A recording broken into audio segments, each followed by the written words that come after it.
Namo tassa bhagavato arahato samma sambuddhassa.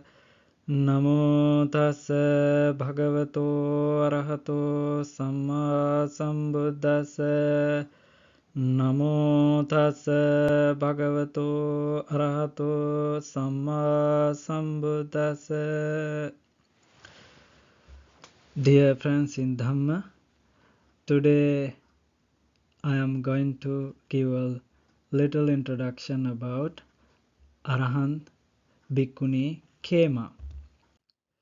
This is the great artwork of Arahant Bhikkhuni Khema, and she was the Buddha's chief female disciple and also the foremost Bhikkhuni disciple in wisdom. She was having extremely beautiful physical appearance, and she was very proud of her beauty.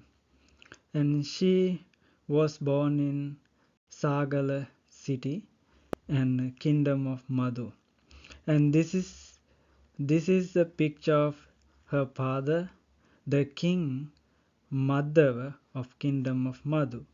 And this is the picture of her mother. And this is the city of Sialkot. Today is called Sialkot. This is the birthplace of Arahant Khema. The city of Sagala, kingdom of Madhu. Today is Sialkot, Punjab, Pakistan. If you know that Bhaddakapilani, the one of another princess, the Arahant Mahakassapa's wife, and the lay when they are lay people. So Bhaddakapilani was from this Sagala city, and she also had a extremely beautiful physical appearance. And if you remember the Jataka story called Kusa, and that princess was Prabhavati. Prabha also was from the Sagala city, today Sialkot, Punjab, Pakistan. You can see Afghanistan, Pakistan in this picture. And you know the Milinda Panya, the question of Milinda, that Hindu Greek king Menander, he ruled that area, the Gandhara, or that Sialkot today, and the city of Sagala. It was his capital, and it's in 130 BC. So he issued a coins with his picture. This is the coins that which archaeologists found this picture. King Milindas, he made his own picture with the coins. As I said, Queen Khema was from Sagala city and kingdom of Madhu. You can see the ancient 16 kingdoms in India at that time, the 16 Mahajanapada, namely Anga, Magadha, Kasi, Kosala, Vajji, Malla, Guru, Kuru, Gandhara, Assaka, like that. So this Madhu kingdom was this area, Gandhara area, is located in the Gandhara area. And this is the Magadha kingdom. This was one of the most powerful kingdom among the 16 kingdoms. Later, Princess Khema moved into Magadha, and she was married to King Bimbisara of the kingdom of Magadha as his main chief consort. So you can see the highlight green color area as Magadha kingdom, and the bottom of the this map you can see tiny island is in Sri Lanka. And this is the picture of King Magadha, who was the ruler of Magadha kingdom, King Bimbisara, and his wife, his chief consort was Khema. King Bimbisara remained a loyal and devoted disciple of the Buddha, making regular visit to the monastery to listen to the Buddha's teaching, and he offered very first monastery Buddha is namely Veluvana monastery. This is the one of the beautiful picture of Veluvana monastery today. It's actually amazing park. There's so many trees and bamboo trees and flowers, and it's a nice, really nice place. And though Khema was the chief consort of King Bimbisara, she was unwilling to visit the Buddha or listen to Buddha's noble teaching. Why? She was reluctant to visit, thinking that the Buddha may criticize and despise her beauty because she was proud of the extreme beauty of her physical appearance. She didn't want to see the Buddha because Buddha mentioned the impermanence, unsatisfactory, and selflessness. So this is another beautiful picture of Veluvana monastery. The the king was keen to get his chief consort to visit the Buddha. The king Bimbisara got the royal, like he made an tricks, like he came with another plan. His plan was like that, he requested his royal entertainers to compose a song and sing it to listen to the his main consort, Queen Khema.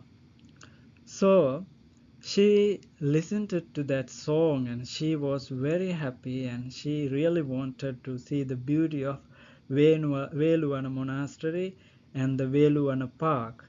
And of course he wanted to see how Buddha's disciples practicing and how calm that place. So with that intention he went to get permission from the king to visit Veluvana monastery. At that time, king was very happy about his chief consort wanted to visit Veluvana. So he gave permission to visit the Veluvana monastery.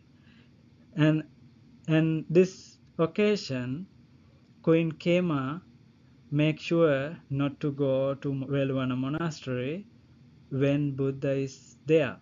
So she wanted to go while Buddha is away for alms rounding. Thinking that she visited with her retinue and a large group of people to that occasion, to the Veluvana monastery, and while she was hang around there, like observing the beauty, and she gradually, like little by little, she was close to Buddha's kuti, that's Buddha's room. She thought that Buddha is away from the monastery, so she looked at Buddha's kuti, Buddha's room, through the window. At that moment, Buddha knew that Queen Khema definitely visit his kuti. So at that moment, the Buddha was there with two beautiful fairies who were fanning the Buddha. Then Queen Khema thought, wow, I thought that Buddha is criticizing be- beautiful beauty of women and body, and he is showing the repulsiveness of the body, but I am wrong. So Buddha is here with two other beautiful two women, more beautiful than me. So Buddha Buddha knew that Queen Khema's thinking pattern, and Buddha then used his psychic power, supernormal power, to change that beautiful two women. Like they got decay, like they got old age, they got wrinkled skins, and they got gray hairs, their teeth fallen down, and gradually that beauty changed, and they got old age, and they got into death. So in this very moment, the Queen Kema understand the reality of the truth, reality of our body, and why I am so proud of this, like that. So she understand the reality how it is. So she decided to go to pay respect Buddha and listen to Buddha's teaching. So in this very moment, Buddha uh, delivered the Mahanidana Sutta in Digha Nikaya 15 Sutta, the the great causes of discourse is based on dependence origination. It's a very explained very deep Dhamma, and she realized the Dhamma and she gained Sotapanna. She became extreme mentor. So after that, Queen Kema apologized to Buddha why about what what she thought about the Buddha. She had completely wrong idea about the Buddha. So then she went to the palace and she repeated the story to the Buddha, to King Bimbisara, and she wanted to get permission to in order to be a nun or bhikkhuni. So king was very happy about this incident. So he also Sotapanna extreme mentor. Then the king gave permission to ordain. Then king asked his royal courtiers to put Queen Kema in a palanquin and take her to the nunnery, the bhikkhunis monastery. And that moment she went to the monastery and she got ordained. And then after she ordained, on the 15th day of her bhikkhunihood, Kema Theri, while observing the Uposatha, contemplated on the lamp in front of her how the flame arose and it went out. She was observing this and applying the insight into the nature of the rise and fall of the flame to all conditioned phenomena. She gained arahantship together with the four discrimination and the six supernormal power. I want to mention that the commentary on the Anguttara Nikaya and the commentary on the Dhammapada tell this event in a different way. Somehow, I don't want to mention those information because I don't want to make you confused. So, if you want to know more about those stories behind Bhikkhuni Khema's ordination, you can read Anguttara Nikaya commentary and also Dhammapada commentary.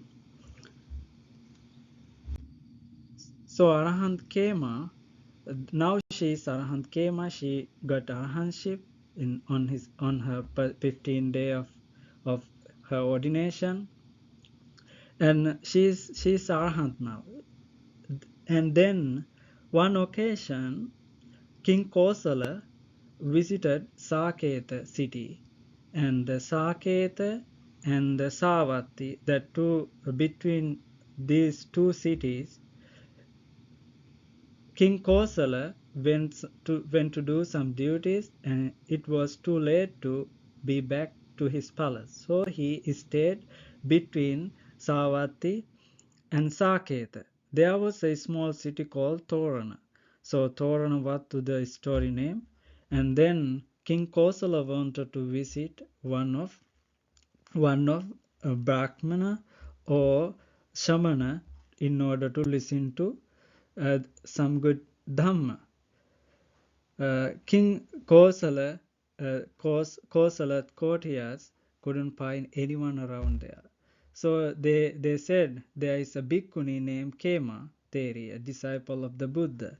Then king wanted to visit her, and king went to see her, and he asked many questions about Buddha's existence, and she answered really well. And then later that king back to palace and went to see the Buddha and repeated this incident and how Arahant Khema solved and answered those questions. And when after Buddha listened to this all question and Buddha approved these answers, and Buddha the Buddha praised the Arahant Khema. At the same time, Buddha asked to make a assembly for all monks and nuns, and that occasion Buddha appointed Arahant Khema as the foremost in wisdom among the bhikkhunis, and also she appointed as the chief Buddha's chief female disciple, as the Buddha's chief female disciple. So this is one of the artwork of King Kosala, you can see. And then if you want to know and read more about this Arahant Khema, you can read the Theri Apadana, Kuddaka Nikaya. It's translated into English as Legend of Buddhist Saints. And Digha Nikaya, the long discourse of the Buddha, and Maha Nidana Sutta, the great causes discourse, and Khema Sutta in Sanyutta Nikaya, and Dhammapada verse 403.